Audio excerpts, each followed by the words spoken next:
Thank you very much. The Innovation Africa has been a very inspiring one. Something that stands out clearly today is the networking, in which the three tiers of innovation ecosystem actors have been brought together.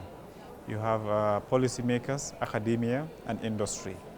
The exchanges that have come out clearly here is very rare in most meetings that you have.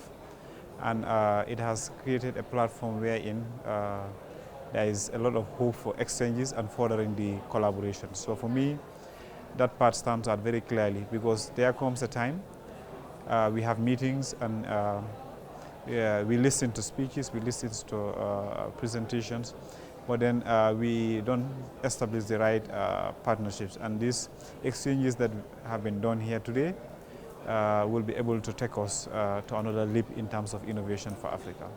Yes, so in my day-to-day function as a policy maker, trying to boost the innovation ecosystem back home in the Gambia, and also trying to bring respective actors, because the biggest challenge within the innovation ecosystem is being able to coordinate effectively, because as researchers, as innovators, most of us would want to operate independently. But here what stands out clearly is the being able to coordinate and work together within the prefix of one objective, that is being able to boost the innovation portfolio. And that part is very, very relevant as a take-home, where in whatever innovation program, project, or initiative we are bringing in, the universities should not stand alone to show that we have everything and we can do it. The industry actors should not also stand alone, and at the same time the policymakers should not be alone. And that is why we need a coordinated approach, in which as government entities we should ensure that that push is there, that we have a vibrant innovation ecosystem that can lead to the desired outcome. Yes, so two policies, and they're interrelated.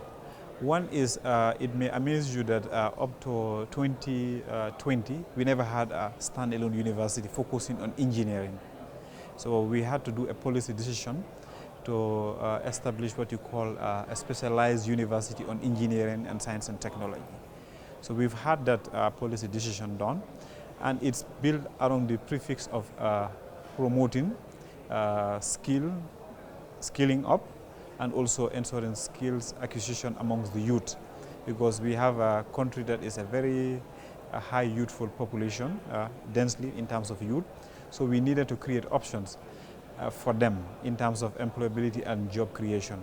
So we set up what you call an entrepreneurial university, in which entrepreneurship is indexed at a very early stage of curriculum delivery from year one of the curriculum. So we have what you call a new paradigm shift, that we have indexing innovation and entrepreneurship as early as year one of the paradigm shift in that university. But altogether also, as a second interrelated policy decision that is very linked to what we have here, is the issue of at the tertiary and higher education level, there's a policy decision that innovation and entrepreneurship courses must be taught in all institutions. This is to ensure that we don't just churn out graduates that will be seeking jobs, but they will be entrepreneurial and be able to create their own jobs. And to support this, these two policies, we've indexed what you call innovation and entrepreneurship hubs. So this will serve as the niche that will serve as the bridge between academia, industry, and policy, so that it will be the home for the cultivation of innovation, entrepreneurship, and commercialization of activities. And we have these hubs working effectively in facilitating knowledge transfer, entrepreneurship activities, and it is supporting even grassroots innovators. Yes. So the hope for African education is an education that is anchored on providing the relevant skills. And the hope does not come with a tire where we have also to be very, very cautious of emerging trends, like the emerging technologies. So in as much as we have to train skillful personnel, skillful human resources to serve our respective sectors in agriculture, health, digital technologies, energy. But we must be wary of the emerging technologies like artificial intelligence.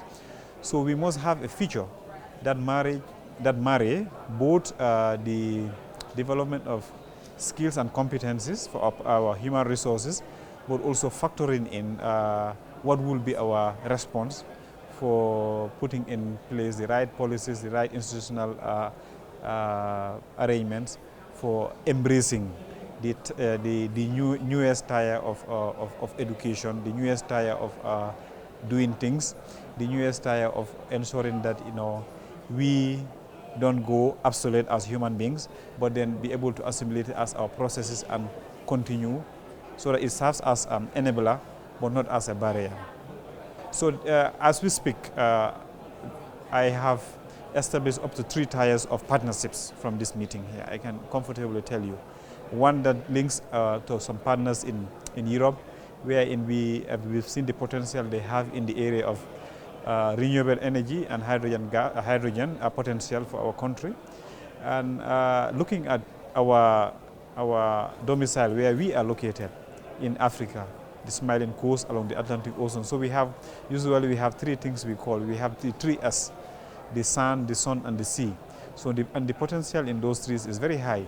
So if we have partners that have capacity that we can leverage from, establish good concepts, proposals together, it is going to be very, very effective.